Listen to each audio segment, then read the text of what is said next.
मूल निवासी of India, आपका अपना मूल निवासी यूट्यूब चैनल।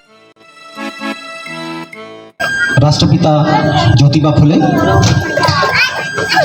आरक्षण के जनक राजर्षि शाहू महाराज, रामाई छत्रपति शिवाजी महाराज, महाराष्ट्र के जनक, इन सबको मैं नमन अभिवादन करता हूँ कि आहू से पत्थर पिघलेगा, इस धोखे में मत रहना। आहू से पत्थर पिघलेगा, इस धोखे में मत रहना।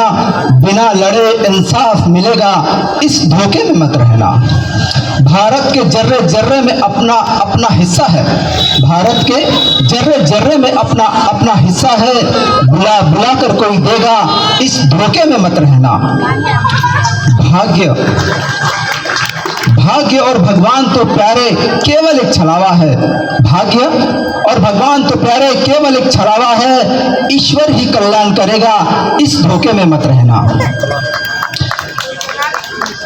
कहा किसी ने तेरे हाथों में धन दौलत की रेखा है, कहा किसी ने तेरे हाथों में धन दौलत की रेखा है। छप्पर फाड़ कर धन बरसेगा, इस धोखे में मत रहना।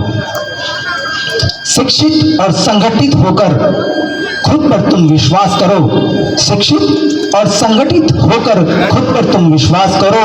और कोई संघर्ष करेगा, इस धोखे में मत रहना। संविधान की रक्षा करना है, संविधान की रक्षा करना हम सब की जिम्मेदारी है। कोई और बेड़ा पार करेगा, इस धोखे में मत रहना। बिना लड़े इंसाफ मिलेगा, इस धोखे में मत रहना। फिर से कोई अंबेडकर पैदा होगा, इस धोखे में मत रहना। साथियों, इसी तरह के हालात आज पूरे देश में हैं। पिछले 10 साल से हम जो देख रहे हैं कि हर तरफ जो हम मूल निवासी हैं, SC, ST, OBC, माइनॉरिटीज, इनके हक कहीं ना कहीं कमजोर किए जा रहे हैं। आज कुछ लोग खुले तौर पर बोल रहे हैं कि हमें संविधान बदलना है, जिनके बाप दादाओं ने संविधान लिखने की हिम्मत नहीं थी, आज वो संविधान बदलने की बात कर रहे हैं। क्यों बात कर रहे हैं और वो कौन लोग हैं जो संविधान बदलने की बात कर रहे हैं? हमें इसके बारे में सोचना चाहिए। ये जो नफरत है हम लोगों के प्रति, वो क्यों? उन्हें ऐसा लगता कि हम जो दलित पिछड़े हुए थे, बरसों से दबे कुचले हुए थे, वो आज ऊपर आ रहे हैं, पढ़ लिख रहे हैं। हम में से कई लोग डॉक्टर बन रहे हैं, कोई इंजीनियर बन रहा है, कोई सांसद बन रहा है, मुख्यमंत्री तक बन गया है। तो उनके अंदर जलन सी हो गई है। तो जिस तरह से मैंने कहा कि कोई भी हमारे लिए संघर्ष नहीं करेगा, हमें खुद लड़ना होगा।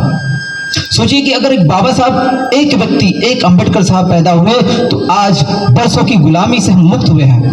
लेकिन जहां पर अगर बाबा साहब अंबेडकर पैदा नहीं होते तो आज हम कहां होते?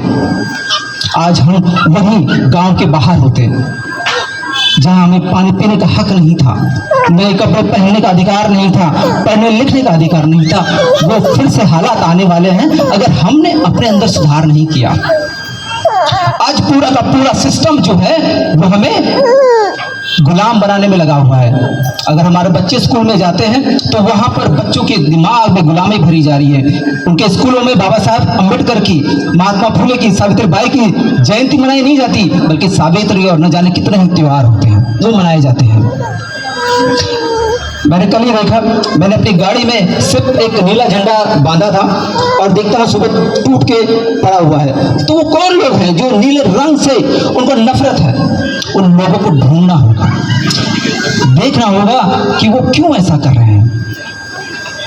और उसके लिए हमारे पास हक और अधिकार होने चाहिए। अगर उन्हें सजा देना है तो हमें आगे बढ़ना पड़ेगा। हमें वो जो सत्ता का तख्त होता है उसे हासिल करना पड़ेगा। उसके लिए हमें एकता दिखानी पड़ेगी, क्योंकि बाबा साहब अंबेडकर थे, उन्हीं की वजह से आज हमें वो हक और अधिकार मिले हैं। और अगर उनकी रक्षा हमने नहीं की तो वो वक्त बहुत नजदीक आने वाला है कि हमारे हाथ में कुछ भी नहीं रहेगा। क्योंकि हमारे जितने भी नेता वो हैं वो सारे कहीं ना कहीं दौलत की लालच में, सत्ता की लालच में फंसे हुए हैं। उन्हें आम जनता से कोई लेना देना नहीं है।